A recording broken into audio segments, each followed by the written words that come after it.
to the 15th Renewable Energy India Expo, Crystal Edition. We are in Raman Hall. Before we begin our very first session, I request you all to please keep your phones on silent. Let us all begin with the first session on New Business Destination, Latin America. Our session partner, Indo-Latin American Chamber of Commerce. I would like to request on stage for the welcome and key address, Mr. Rajkumar Sharma. Please join your hands together, ladies and gentlemen. Mr. Rajkumar Sharma, Founder, President, and CEO, Indo-Latin American Chamber of Commerce.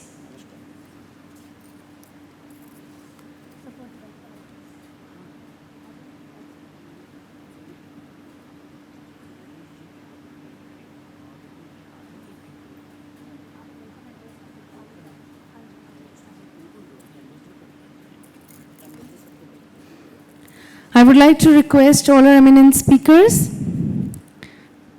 ladies and gentlemen, please put your hands together for His Excellency, Mr. Andre Arena Correo de Lago, the Ambassador, Embassy of Brazil in India. Please join us here on the dais, sir. Ladies and gentlemen, please put your hands together for His Excellency, Mr. Juan Angulo, the Ambassador, Embassy of Chile in India.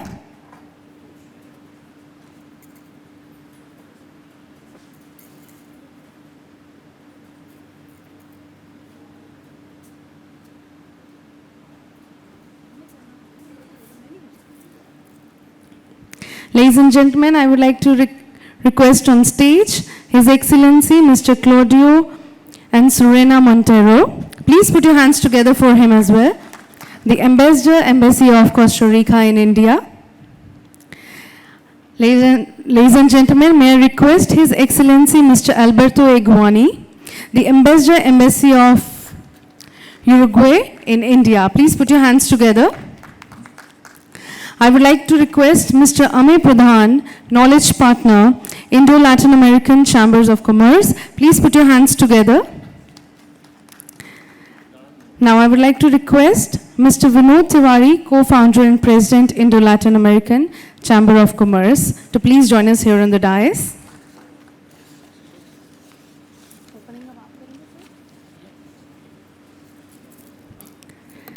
I would like to request Mr. Rajkumar Sharma to please share a few words with us. Thank you.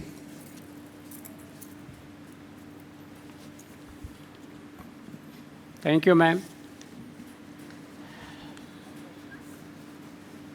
Sitting on the dais, various ambassadors of Latin America, His Excellency Mr. Andre Logo, Ambassador of Brazil, Embassy in India, His Excellency Mr. Juan Angulo, Ambassador of Chile, Embassy in India, His Excellency Mr. Claudio Ansorena, Ambassador of Costa Rica, Embassy in India, His Excellency Mr. Alberto E. Guani, Ambassador of Uruguay, Embassy in India. Ladies and gentlemen, media person, friends. It is a great opportunity for Indo-Latin American Chamber of Commerce to give the presentation what the business possibility, scope, and opportunity is available between India and Latin America. So we are here to share the various information and detail to the trade, to the people who are interested to develop their business in Latin America and vice versa. In fact, Latin America is the most dynamic renewable energy markets in the world. Most dynamic energy market, with more than a quarter of primary energy coming from renewable energy, twice the global energy. If you compare the global energy, then most of the proportion share is coming from the Latin America itself. Power sectors in the region are characterized by a high dependence on the hydropower and exploiting the complementary between hydropower and variable renewable energy sources. Renewable Energy for Latin America and Caribbean Country initiative was launched in December 2019 under the framework of the United Nations Secretary General Climate Action Summit, with the objective of accelerating the carbon neutrality of electricity systems in Latin America and Caribbean, while improving the resilience, competitiveness in the sector. And again, on December 10, 2019, during the UN COP25 conference in Madrid, LSE countries took a tremendous leap towards realizing an ambitious renewable energy promises. As part of the renewable energy in Latin America, which is called RELAC initiative, 10 countries of the LAC region, namely Chile, Colombia, Costa Rica, Dominican Republic, Ecuador, Guatemala, Haiti, Honduras, Uruguay, Paraguay, and Peru, committed to achieving the regional goal of 70%.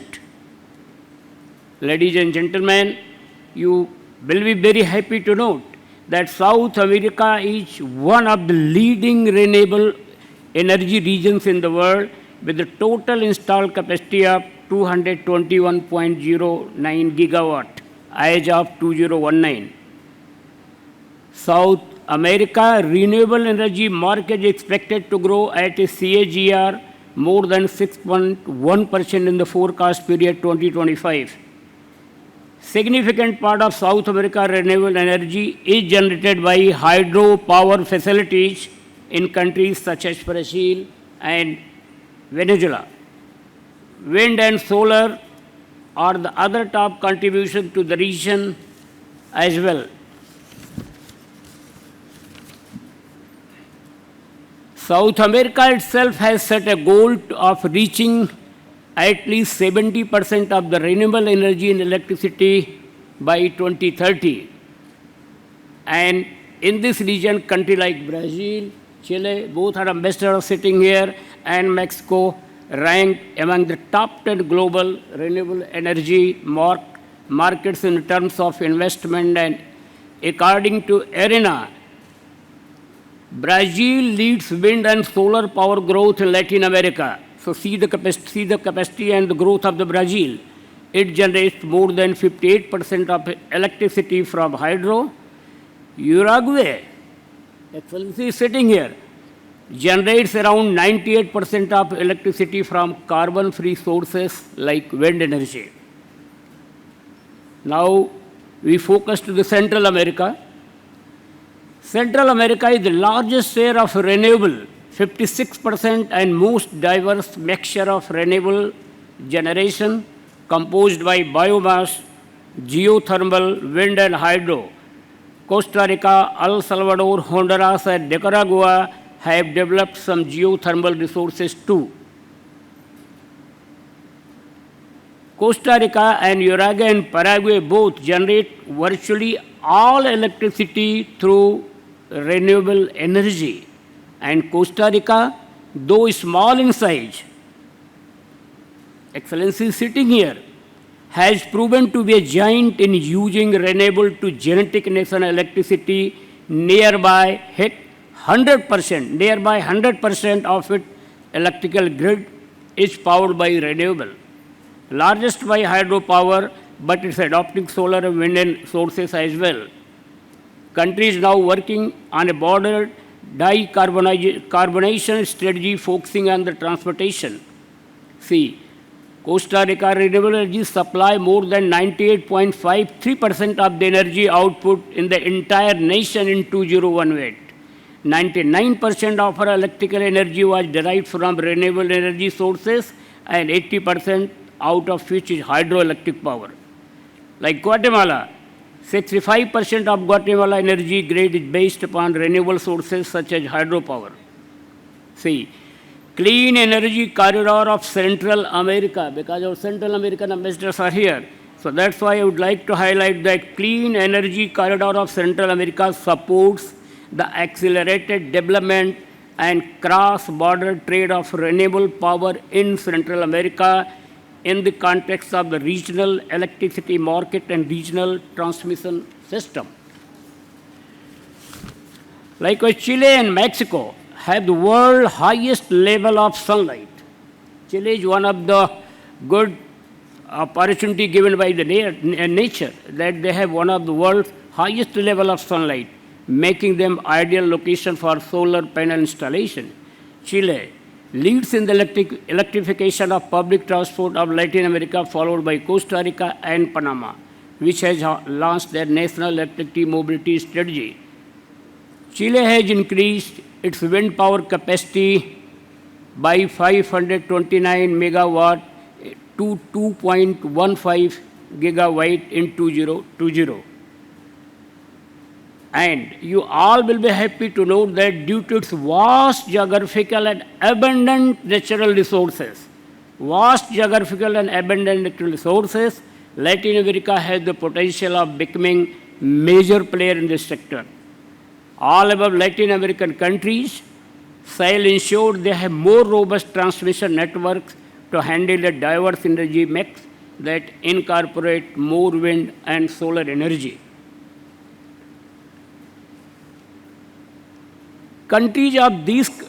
Government of these countries' energy planning allows government to analyze the policies needed to ensure that the increase its demand is met with renewable generation rather than more fossil fuels that would set back progress in meeting carbon emission targets. In fact, the drive for greater renewable as a source of energy is not only environment. This is more important, which I am highlighting. The drive for greater renewables as a source of energy is not only environment, it is very much on economic decisions as well. The growth of renewable energy in Latin America is key to region meeting its goal by economic development and addressing climate change. Market in Latin America is expected to grow at a CAGR of 4.13% in the forecast period of 2022 and 2023. Latin America, Caribbean have one of the cleanest electricity network in the world, thanks to the abundant hydroelectric power and a growing presence of wind and solar generation. Renewable energy in Latin America is cross to affordable, reliable, sustainable and modern energy for all. However, the energy sector is critical for climate action and at the center for discussion. In this regard, we would like to see this is the all situation of the what the potential or opportunity or business are available, ladies and gentlemen, Latin America. But here we are discussing the Latin America in respect of the India. So what India has done, what India is doing, what India has committed, we should know the excellency so that relation between India and Latin America could be enhanced more in this sector. India is a nation that is more than 85% dependent on coal and oil for its energy, has put its focus on making electricity generated from renewable energy such as solar and wind. A bulk of its power usage in replacing pollution-free fuel with carbon emission-free hydrogen. It has unveiled a new policy to reuse renewable electricity to split water to make hydrogen, which can be used as a fuel in an array of different industries from refineries to steel plants and can be used as automotive fuel as well. They are planning it from split water to hydrogen. And ladies and gentlemen, excellencies and world, I am very happy to say that while as the last 2 decades, world has seen India's emergence as an IT superpower. The next 20 years, next 2 decades will mark its emergence as a superpower in energy and life science too. India stands committed to reduce emission intensity by its GDP 45% by 2030 from 2005 level and achieve about 50% cumulative electric power installed capacity from non-fossil fuel based energy sources by 2030. This is commitment by the Indian government.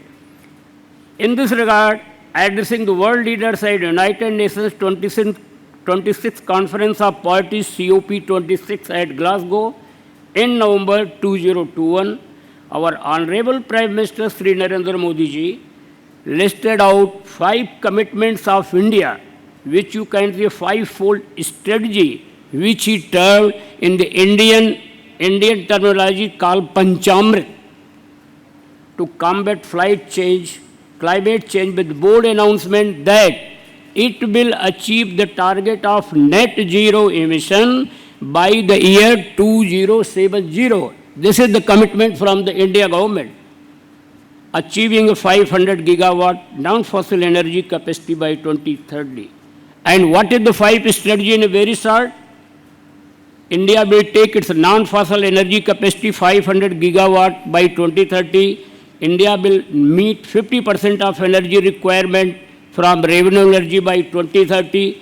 Third, India will reduce the total projected carbon emission by 1 billion tons from now till 2030. Fourth, by 2030, India will reduce the carbon intensity of its economy by more than 45%. Fifth, by the year 2070, India will achieve the target of net zero emission.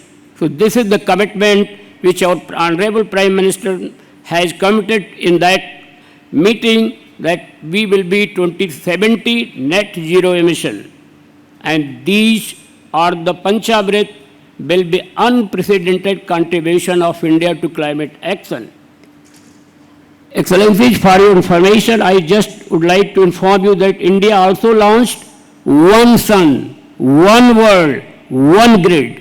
That is called OSOWOG.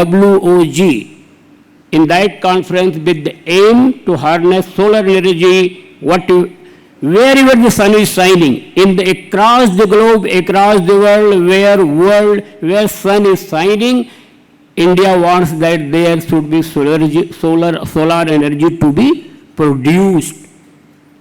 And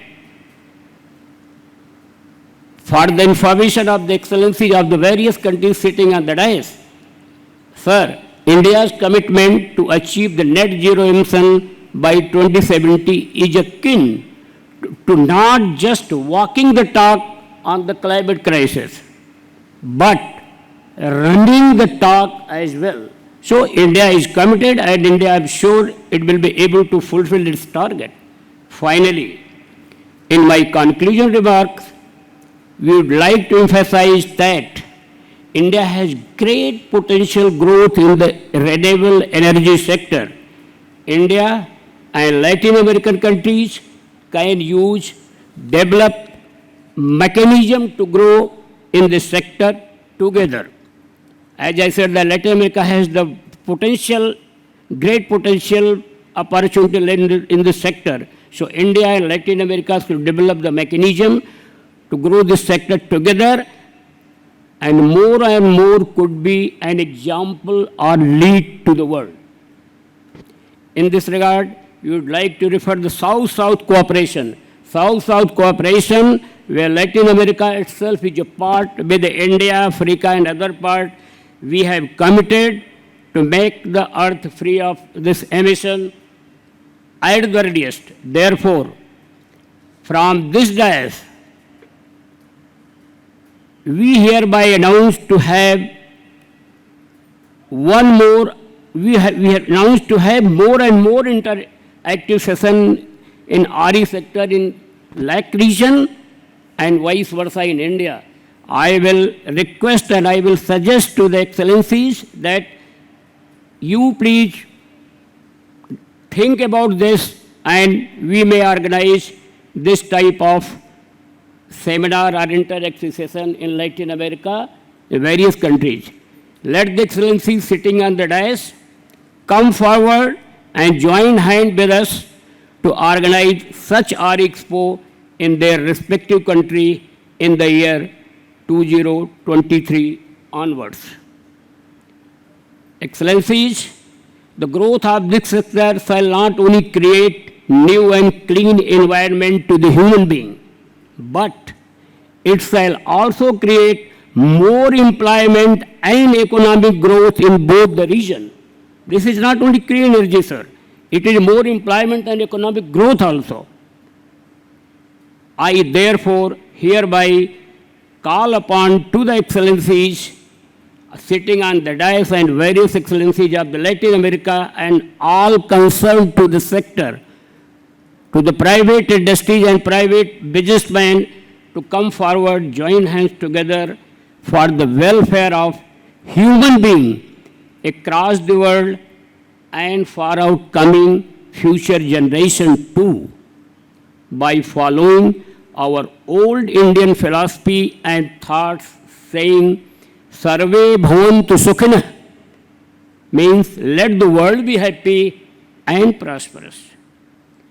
With these view and vision, I conclude my presentation with the optimistic note that India and Latin American countries may contribute a lot for the clean energy in order to save the earth and develop world economic growth. Thank you. Jai Hind, Jai Bharat. Namaskar.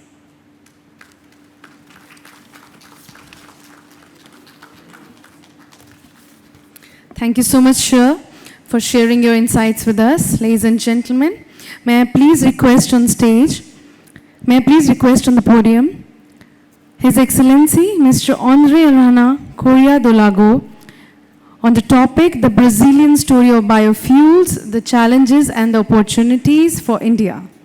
Please put your hands together, ladies and gentlemen. Thank you.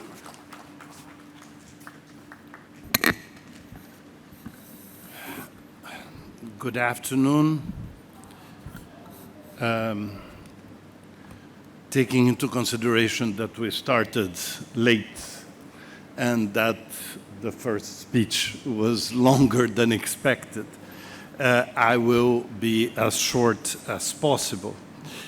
I would like to first salute my colleagues who are here from three very friendly countries, and very shortly mention to you that energy is the most dynamic dimension of the relationship between Brazil and India, not only because the largest investor in Brazil is Sterlite, which has been investing heavily on electric transmission in our country, but also because the largest factory that Brazil has in India is the WEG factory in Hosur, where the largest wind turbines of India are being built.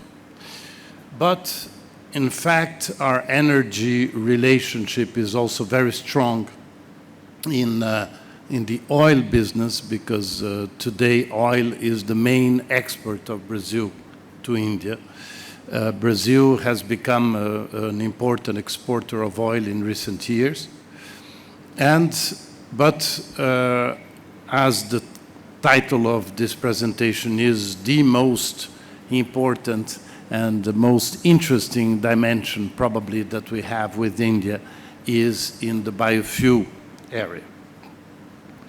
I would like to mention that in that area we have a very special experience in Brazil, and most of our effort in recent months has been to share with our Indian friends, being the government, the industry, the academy, the experts, and the press, to explain to them how biofuels is an extremely positive experience, even more for a large producer of sugar. And India is today the largest producer of sugar in the world, and the second is Brazil. And to make a very long story short, Brazil has more than 40 years with more than 20% mix of ethanol. At the moment, it's 27%. So 40 years of experience have proved that the fears that some raise about this are definitely unnecessary. The technological progress in this period has been quite amazing, and today we also enjoy the fact that even being the 8th largest producer of cars in the world with 2.5 million cars produced, 95% of Brazilian cars are flex fuel. So if you go to a gasoline station in Brazil today, you only have two options, which is to put gasoline with 27% ethanol or 100% ethanol. There is no other option. And this experience with flex fuel will complete in 2023 20 years.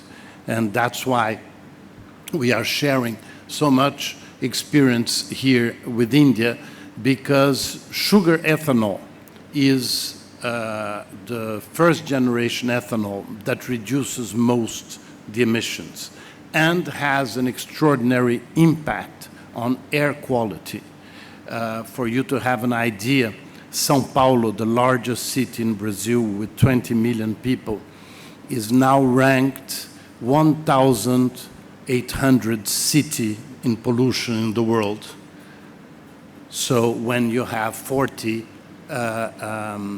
unfortunately, you have 40 cities of India among the first ones. So the adoption of ethanol in India is going to reduce in an extraordinary way not only the emissions, but also the pollution in cities. But anyway, I want to tell you that the contribution of both governments and the enthusiasm with which we are working really makes, I believe, the most exciting dimension of my tenure as ambassador here in India. So I would like to tell all of you, whatever question you have about ethanol, whatever you want to share with us and doubts, we will be at the embassy totally delighted to share with you the experience, and I hope to debunk any of the myths that still surround it. Thank you.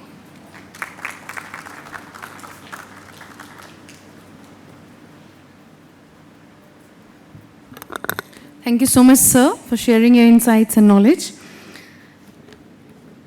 Ladies and gentlemen, for the next, I would like to invite on stage, on the dais, His Excellency, Mr. Juan Angulo, the Ambassador, Embassy of Chile in India, on non-conventional renewable energy. A big hand for him.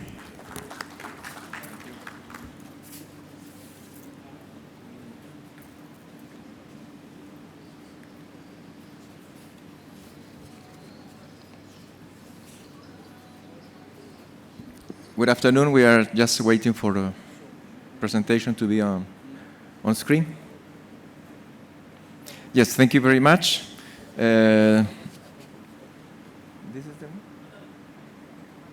Thank you very much, Mr. Kumar Sharma, President. Thank you for your invitation, my dear colleagues on the stage.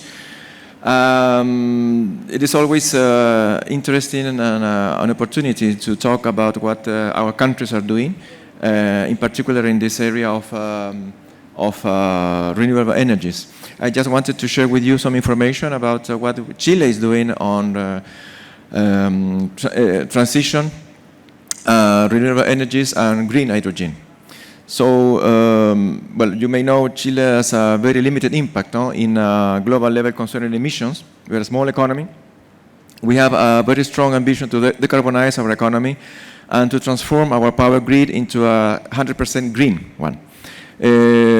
Chile is a carbon neutrality engagement, and we are considering to decarbonize our economy net zero emissions and net zero emissions for the year 2050. Our starting point will be there. You can see how the percentage of emissions are on the energy sector. That is the breakout on there. But Chile is a country with huge potential in renewable energies, with one of the most powerful solar radiations on the planet, and consistent onshore winds that can rival the offshore winds in northern latitudes. we have more than 1,800 gigawatts of renewable electricity generation potential that has already been mapped in the country, which is more than 60 times our current installed power capacity, which is more or less 30 gigawatts.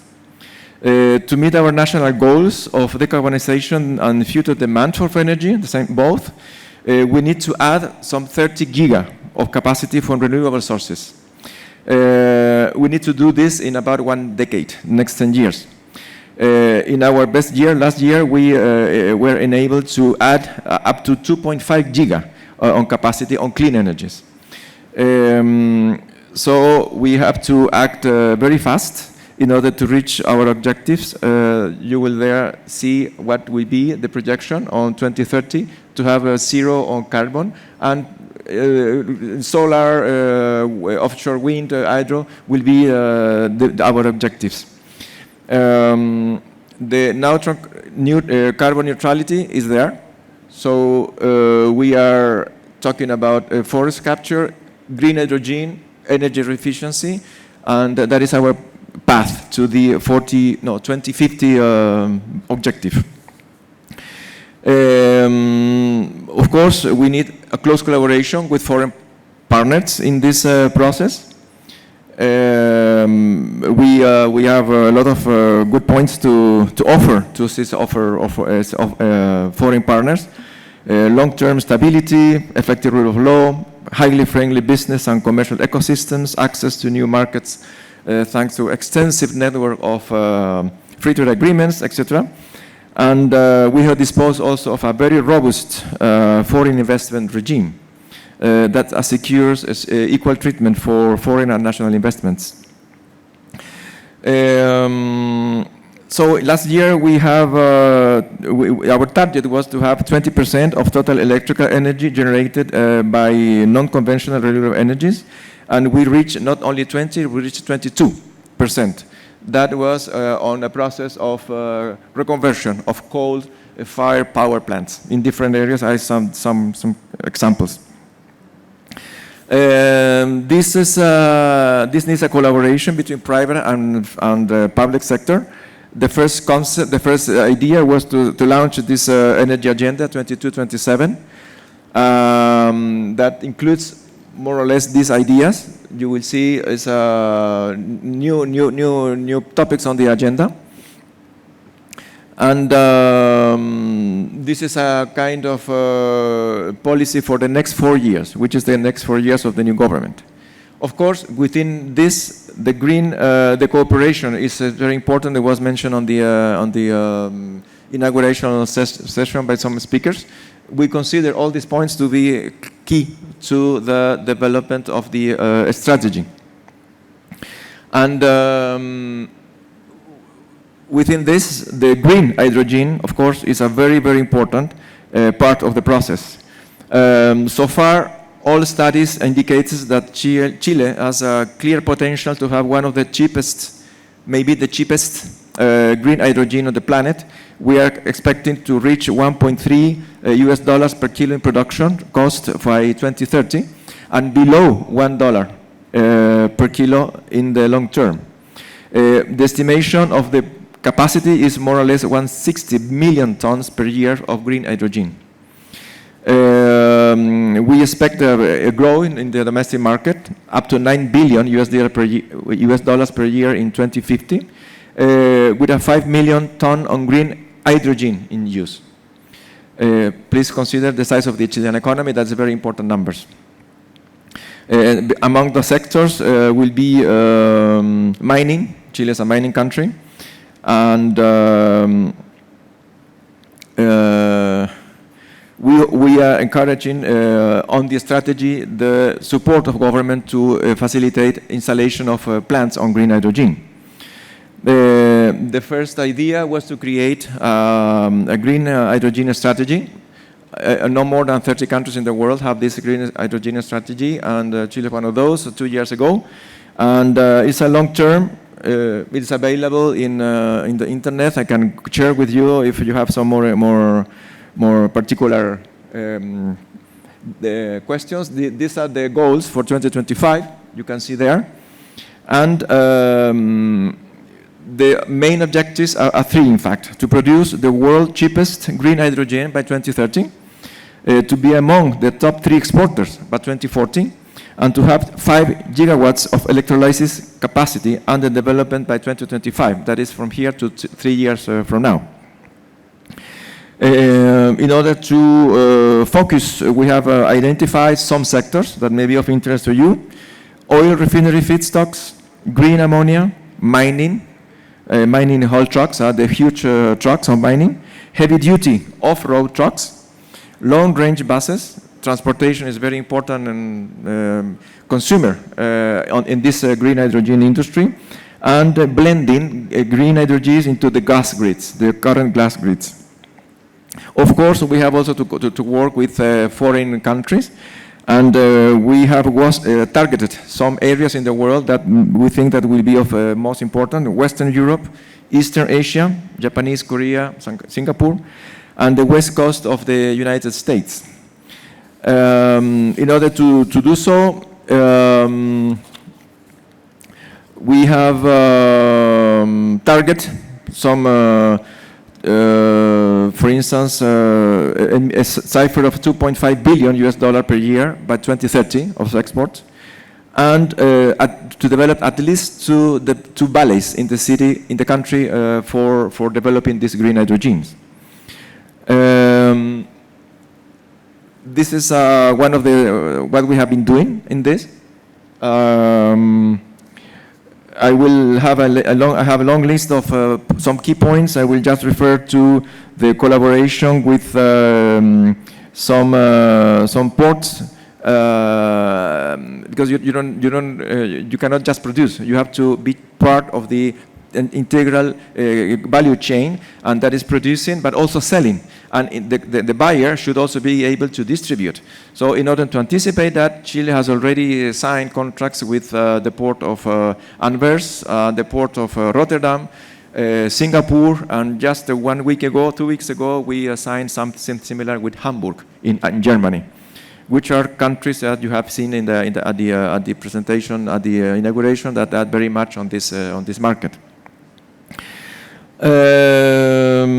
So it is important also to generate a public-private agreement. So it is not only the public sector, it is also the private sector who must be as a core for this development of this industry. And as a resume, we are confident in the development of this new industry in the country. We need for that to work on the standards, on safety, on international agreement for any international organization that could control this new industry. And we are confident that that will be one of the main tools for us to reach this neutral zero target for in 20 more years in 2050.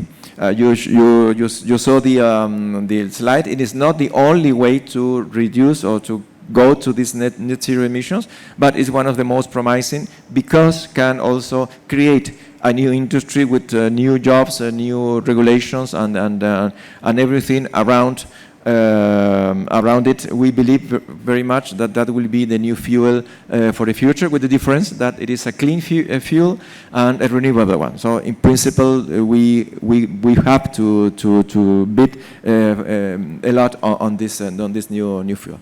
Well, thank you very much for your attention, and if I have any questions later, we can of course gladly respond. Thank you. Thank you very much, sir. A big hand for him, ladies and gentlemen. Moving on to the next, we have Uruguay's progress in the adoption of renewable energy. For this, may I please request His Excellency, Mr. Alberto Iguani, the Embassy of Uruguay in India. Please put your hands together, ladies and gentlemen. Thank you.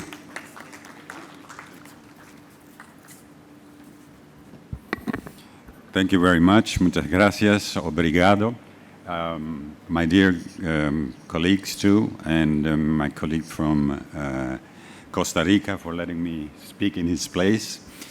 I am very grateful for the invitation to participate in this 15th edition of Renewable Energy India 2022.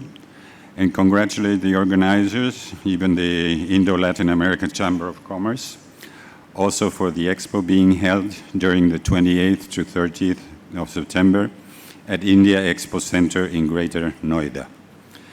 This is an important showcase to demonstrate the spectrum of business opportunities for industry stakeholders that have assumed the development based on the growth of renewable energy as a main factor of opportunities now available globally. Uruguay has had a remarkable progress in the adoption of renewable energies, to such an extent that now it is the second country in the world that registers the highest application and has the most advanced development among Latin American countries. Until 2007, Uruguay was strapped for energy resources that forced it to rely on importing energy from South American neighbors. That has changed. Today, 98% of the country's power is delivered reliably and affordably from renewable sources.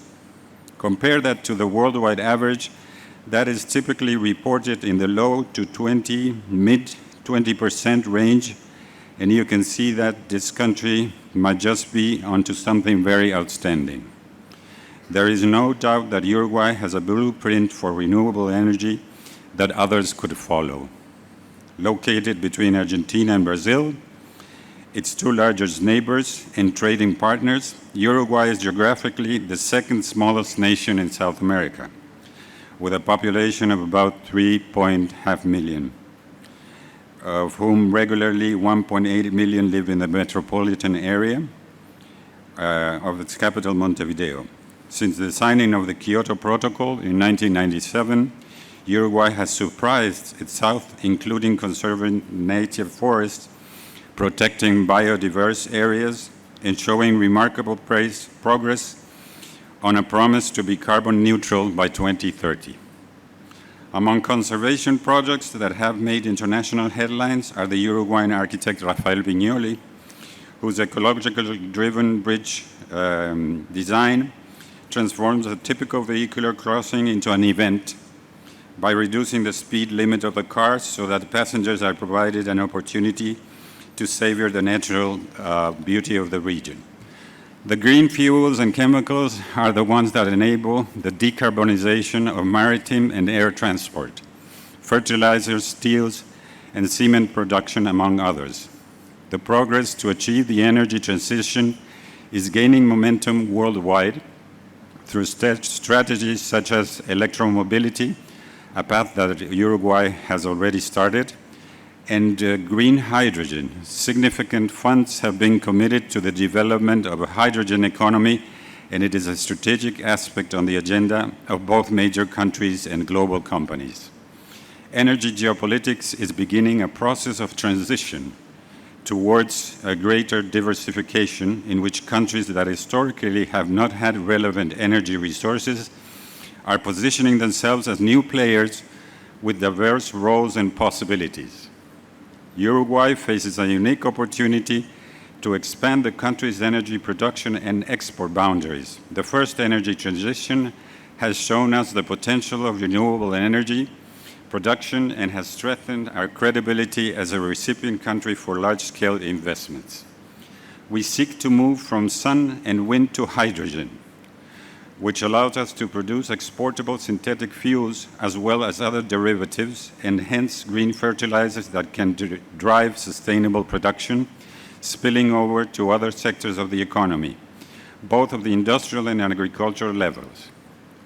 It is important to highlight that the Uruguayan state-owned oil refinery, ANCAP, launched its HTU offshore project to produce green hydrogen from renewable sources.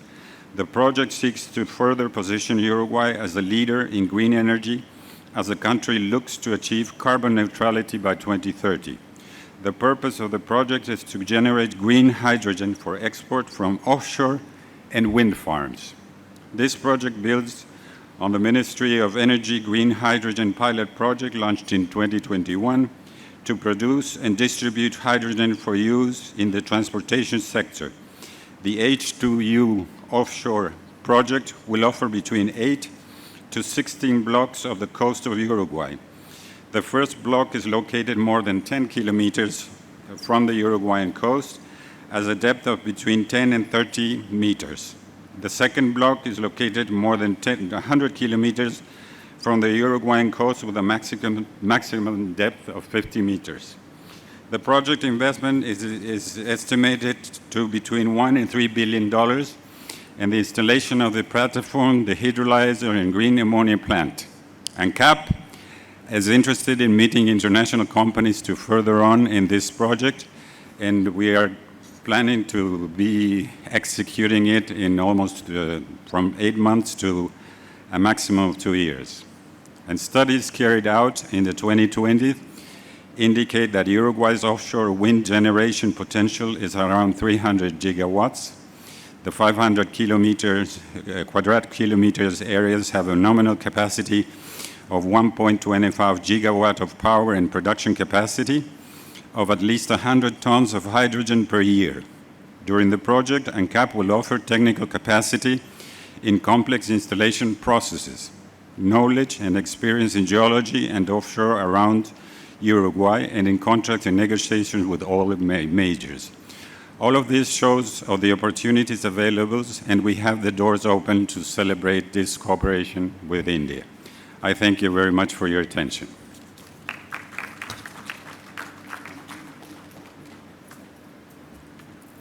Thank you so much, sir. Huge round of applause, ladies and gentlemen. Moving on, we have Costa Rica's strengths on renewable energies and progress on green hydrogen and electric mobility. May I please request His Excellency Mr. Claudio and Serena Montero, the Embassy of Costa Rica in India. Please put your hands together, ladies and gentlemen.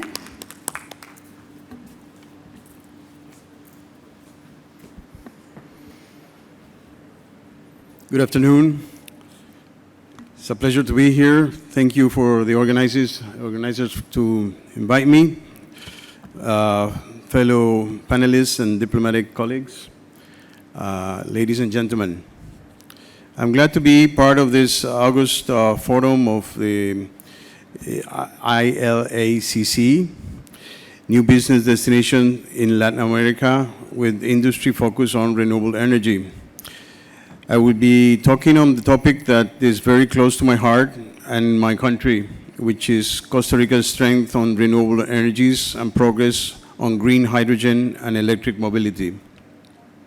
As you all are aware, Costa Rica is a Central American country that has been internationally recognized for being a pioneer in environmental protection and energy-related policies. Having environmental and green energy diplomacy as a core focus under our foreign policy, we have been facilitating and partnering bilaterally and multilaterally to contribute to an inclusive, sustainable, resilient, and decarbonized economic development. For instance, Costa Rica has a remarkable record of more than 98% produced by renewable energy. Along with continuous innovations, the renewable energy sources in Costa Rica have been becoming increasingly efficient and competitive as the core of the energy transition.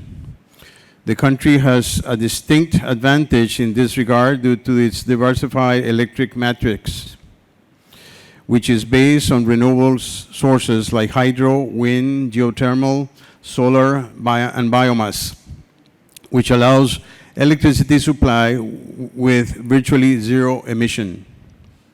In the last 4 years, the percentage of renewable energy generation has exceeded 98% in our country. Especially during 2021, the percentage of electricity generated with renewable energy was 99.9%, where hydroelectricity represented 74%, geothermal 12.8%, solar and wind energy 12.7%, and biomass 0.5%. This stable condition has favored an energy transition from the use of fossil fuels to electricity in the transportation, industry, and other sectors, contributing to the country's energy decarbonization plan that will be achieved by 2035. On the other hand, the development of the sector has allowed in achieving import social benefits in terms of electricity coverage and access to modern energy. In fact, Costa Rica has one of the highest percentage of electricity coverage in Latin America, with 99.4% of households with access to electricity. With respect to green hydrogen, the country's main strength is the high availability of clean energy sources and water. But the main obstacle is the high cost of production, storage, and transportation. But to promote green hydrogen, we also have drafted a law for the promotion and implementation of green hydrogen economy in Costa Rica that would allow the industrialization and use of green hydrogen as a clean energy. However, under new government, there is a caution on compromising renewable sources for exports. Additionally, the Costa Rica Ministry of Environment and Energy is also finalizing the National Green Hydrogen Strategy, along with a structured roadmap that focuses on having green hydrogen production goals from 2030 to 2050. The main pillars of Attention please. The seminar Advantage Belgium is about to start. Please join us at Boardroom in Media Lounge. Thank you. The main pillars of that strategy will be decarbonization and the transport and industry sector, transitioning to a green hydrogen hub, and focusing on export pillar. With regard to the developments of the electric mobility, our national decarbonization plan seeks to develop a mobility system based on safe, efficient, and renewable public transportation and active mobility schemes. So far, under this plan, electric buses have been successfully piloted on 2 urban public transport routes, generating valuable data for technical purposes on their operations in Costa Rican conditions. In line with the promotion and incentives for electric mobility, executive decrees have been developed for tax exemptions for electric cars for the next 12 years, and regulations of electric recharging centers for electric vehicles. So far, we have seen that Costa Rica has a lot of experience in this area of today's discussion, and that we would like to work with other global stakeholders to further the goal. Hence, I am proud to say that Costa Rica has already achieved 99% of energy use by renewable energy, and hope to be one of the first countries in the world to be carbon neutral. Costa Rica is well positioned to play a leading role globally in providing innovative nature-based solutions, especially in the area of renewable energy and green hydrogen. With India's focus more on Latin American and Caribbean region, Costa Rica can be recognized as an ideal partner to enhance cooperation not only in the field of climate action and environmental protection, but also in the area of promotion of renewable energy sources, green hydrogen, and electric mobility. With this, I would like to end my presentation, and thank you very much for your attention.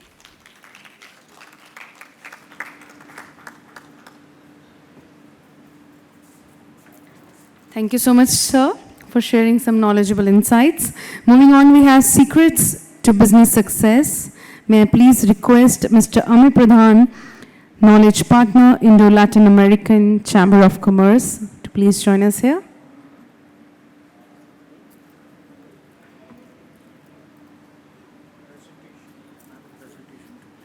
You have given the presentation.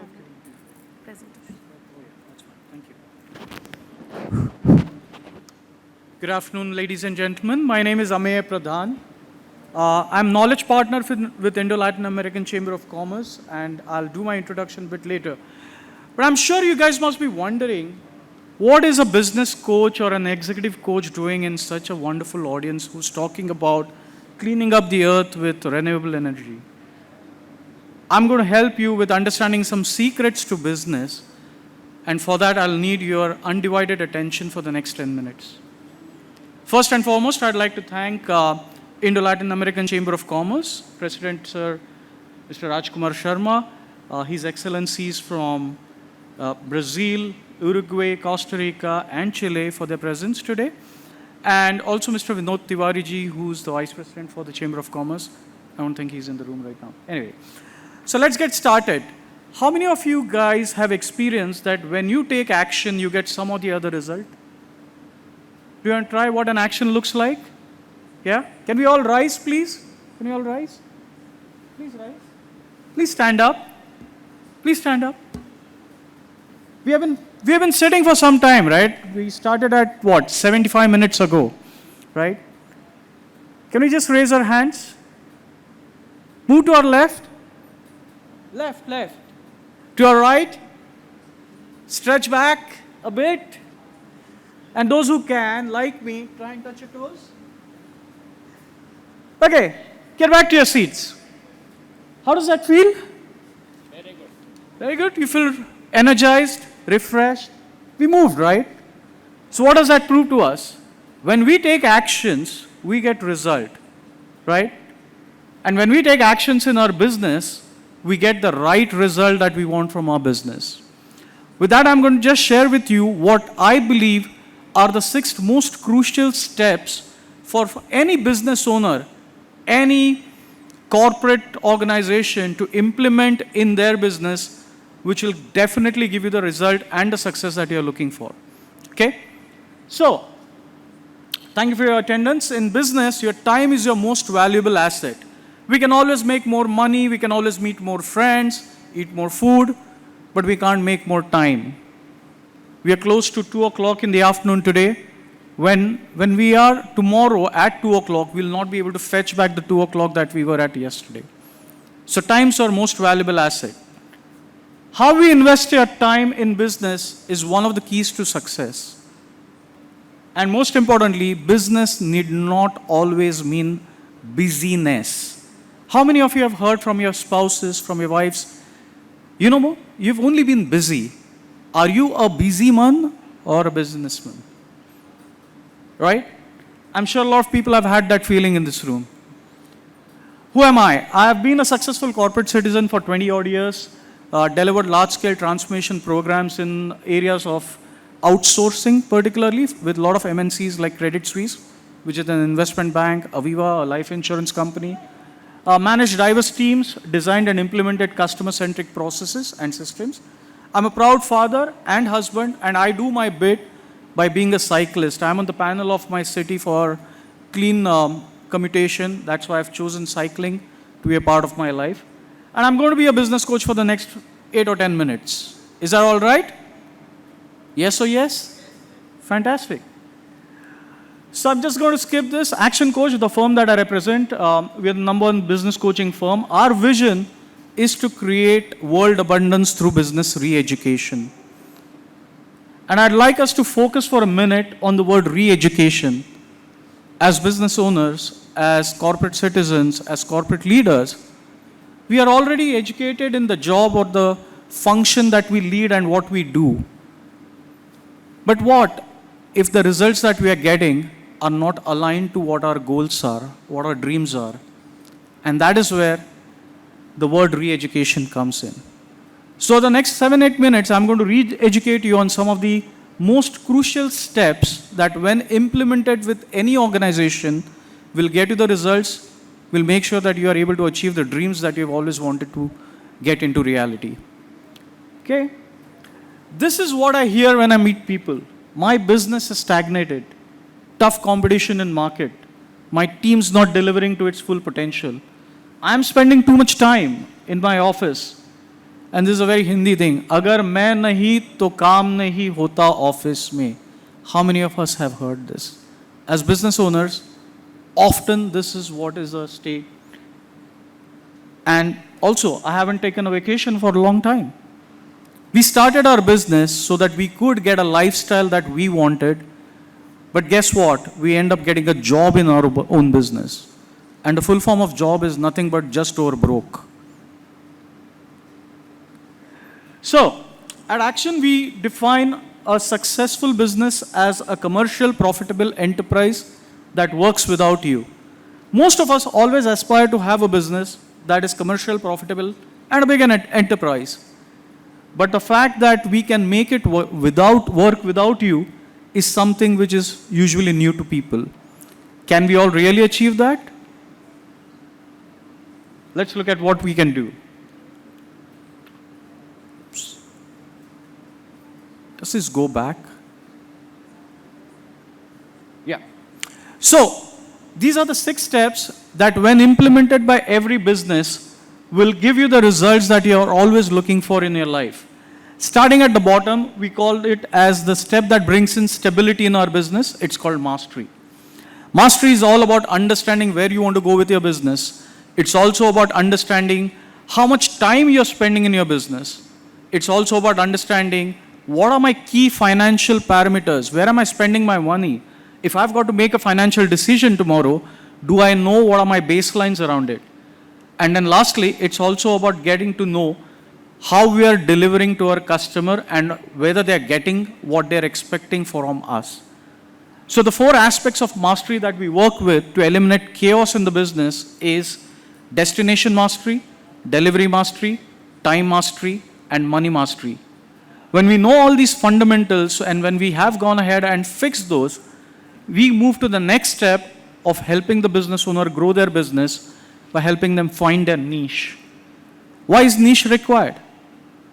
Because when you are in a niche business, there is usually no price competition.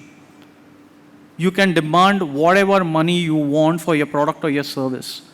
This ensures that you have enough cash, you have predictability of cash flow, because most business owners usually struggle with cash flow.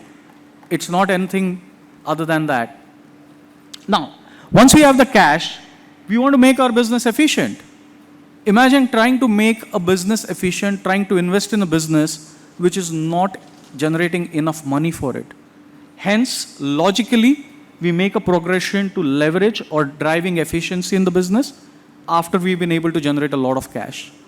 Now, there are 5 ways in which we generate cash, which is all about focusing on leads, conversion, more transactions with your customer, increasing every dollar that you earn from your customer, and obviously focusing on the profitability of your business.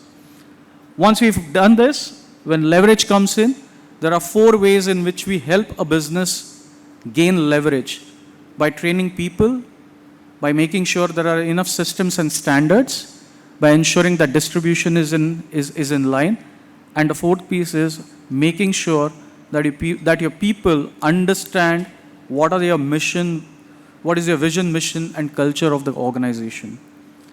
And then lastly, we help a business owner build a team, which then becomes a structure for their growth. The reason being, we said we define business as a commercial, profitable enterprise that works without you. Once you've done all these things right, and we put the right team, get the right people on the bus, then whether you get up at 6 in the morning or 4 in the afternoon, you shouldn't really be worrying about making money in your business, because you know you have the right people to help you get going with your business. And then you can always choose to synergize, because your business is already running like a well-oiled machinery. You can go to many cities, countries, wherever you want to go to, but at the end of the day, your business is going to keep delivering the results that you have always expected from it. Now, how does this journey look like for a coach? Usually, to become an entrepreneur, and an entrepreneur is someone who makes money from someone else's ideas and network. We go and chart this mastery, niche, leverage, team, synergy journey results like this. First and foremost, to be an entrepreneur, you got to invest your time in mastery and niche, and that takes roughly about 18 to 20 months to get it right. Then, over the next year or so, we work with business owners on leverage and building the right team for them, which then gives them the result that they want to have. So if you look at this structure, what we are trying to do is telling you what you want to have is already known to you. You know what your results are going to look like. But you got to do the things on this x-axis here to become what you want to be in your life as the greatest entrepreneur that you have always imagined for yourself. And there are going to be some milestones that we are going to hit in this journey. One of the biggest one is becoming a commercial profitable enterprise that works without you. I'd like to wrap up by quoting Jim Rohn, someone that I've always followed for a very, very long time. Never wish your life were easier, wish that you were better. Work harder on yourself than you do on your job, and you'll get the results that you always wanted in your life. Our founder, Brad Sugar, says, where you'll be in life will depend on the books you read, people you meet, and most importantly, the actions that you take.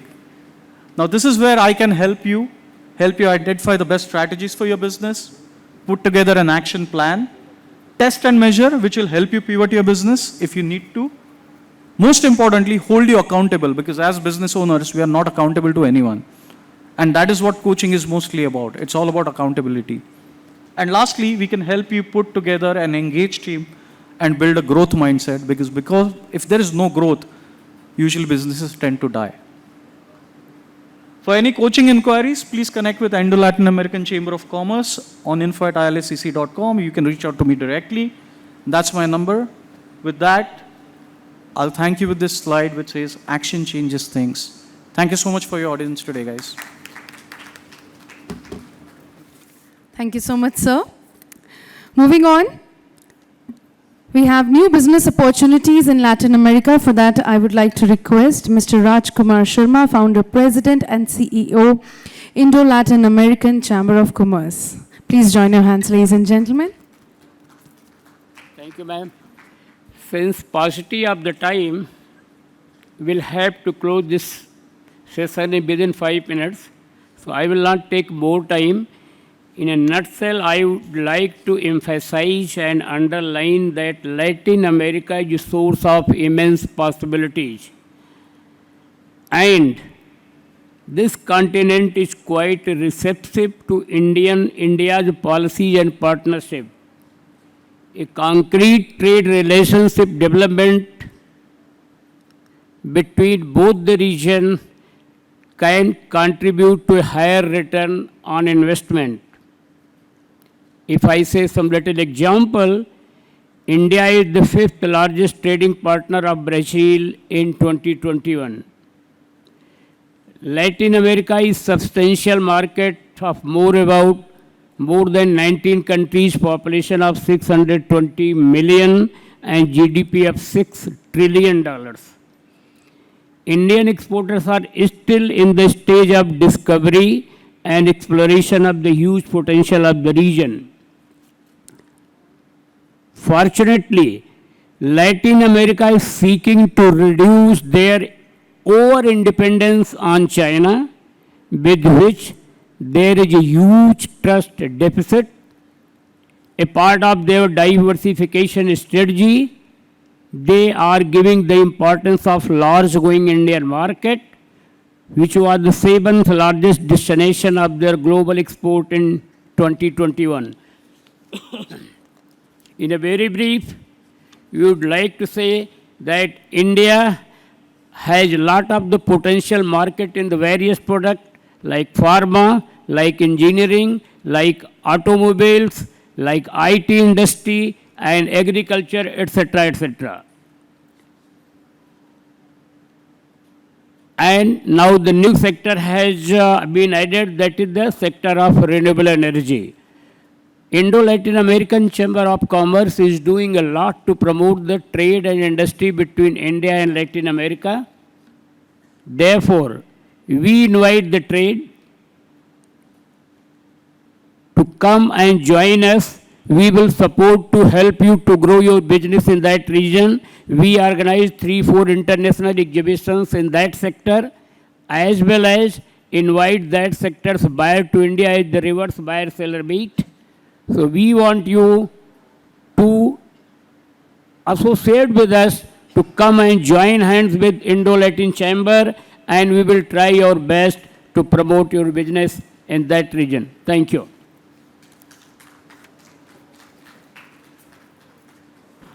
Thank you so much, sir.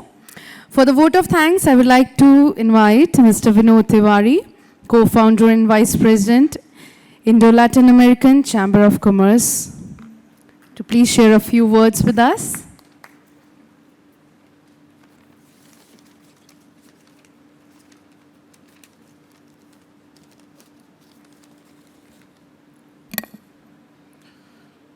Good morning, ladies and gentlemen. On the behalf of Indo-Latin American Chamber of Commerce and entire team, we would like to thank you everyone for giving your precious time for the session.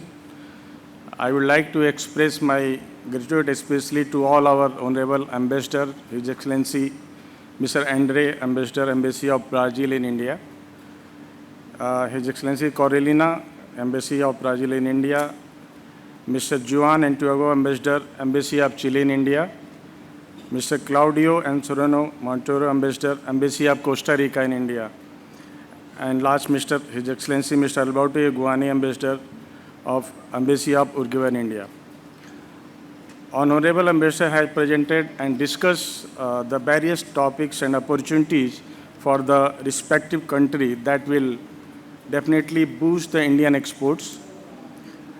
I would like to thank our President, Mr. R.K. Sharma, and knowledge partner, Mr. Amia Pradhan, for sharing the knowledge. Further, we are grateful to organizer of Renewable Energy Expo in Pharma Market for collaborating and arranging the special session for Indo-Latin American Chamber of Commerce for Indian exporter and businessmen too. Looking forward to welcome all our exporters to be part of ILACC and the new business destination, Latin America. We would like to invite everyone to be the part of ribbon cutting ceremony on stall number 15, hall number 15. Thank you so much for joining us. Thanks a lot. Thank you so much. Thank you so much, sir. For the last, I would like to request Mr. Rajkumar Sharma to please present a small token of love on behalf of REI. To His Excellency Mr. Juan Angulo, the Ambassador, Embassy of Chile in India. Ladies and gentlemen, put your hands together. Thank you so much, sir, for taking your precious time out and joining us here. Hope to see you next year as well.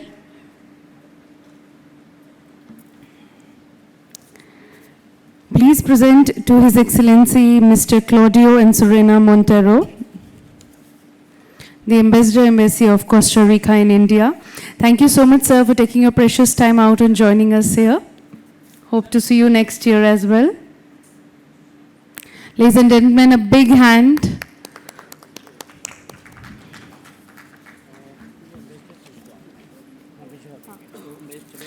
I now request to please present to Mr. Amey Pradhan, Knowledge Partner, Indo-Latin American Chamber of Commerce. Thank you so much, sir, for joining us here.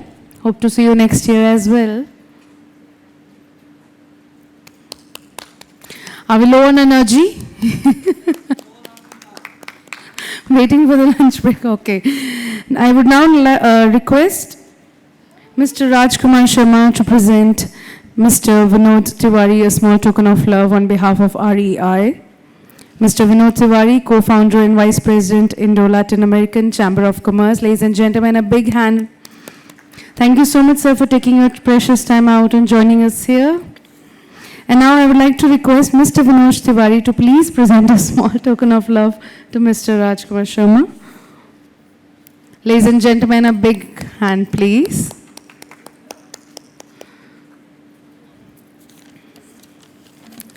With this, ladies and gentlemen, we conclude our very first session. I thank each one of you present here for joining us. Thank you so much. If you have any other questions, any question answers from the first session, I request you all you can ask our panelists.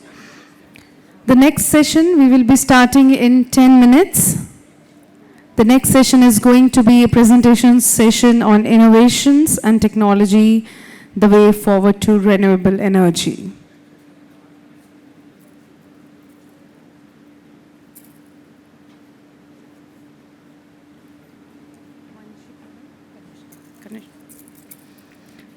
Thank you so much, Kanishka ma'am, for joining us here.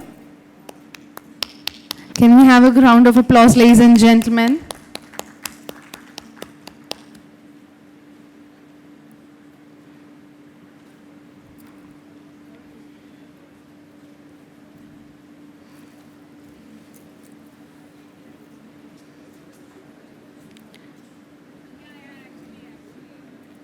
In next 10 minutes, we'll be starting up our next session, which is going to be Innovations and Technology, the way forward to renewable energy.